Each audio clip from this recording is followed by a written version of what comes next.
क्या आपको पता है कि जो भी अंडरवेयर पहनना आप चूज करते हो उससे आपके हेल्थ पे काफी इम्पैक्ट पड़ सकता है। Let's see some common underwear mistakes जो हम बिना जाने कर रहे हैं। पहला है staying in sweaty undies. Women who tend to sweat should change their underwear regularly or at least twice a day. और अगर आप रेगुलर रूटीन में भी वर्कआउट करते हो तो please make sure you change your undies when you are done, because sweat generate होने से विजाइनल एरिया मॉइस्ट हो जाता है and a warm moist environment is the perfect place for yeast to grow. अगर आप वर्कआउट करते वक्त undies नहीं भी चेंज कर पा रहे हो तो एटलीस्ट पैंटी लाइनर्स पहन सकते हो so that you can change them और take it off. Next is wearing underwear that are too tight. बहुत टाइट अंडरवेयर पहनने से ना सिर्फ आपके विजिबल लाइंस दिख सकते हैं but hello, they are so uncomfortable.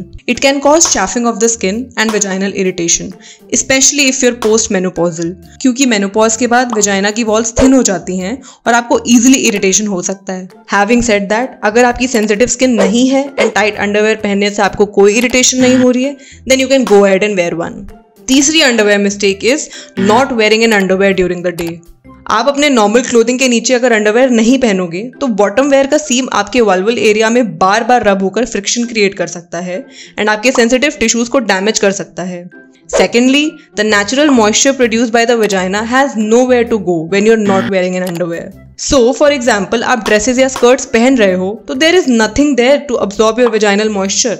आपको स्वेट जनरेट हो सकता है which can cause irritation in the area, so please don't skip wearing underwears during the daytime.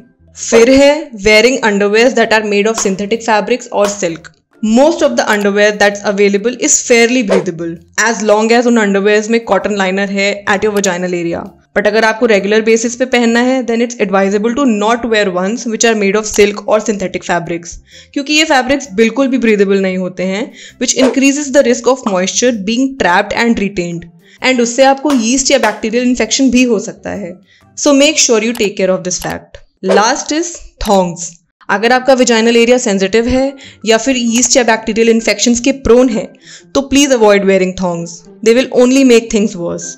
Also, thongs can be a unique transport vehicle for bacteria from the back to the front, from the anus to the vaginal area. Thongs थोड़े irritating भी हो सकते हैं क्योंकि वो आपके vulval area के constant touch में रहते हैं, but अगर आपके vaginal conditions normal हैं, then you can opt for this option.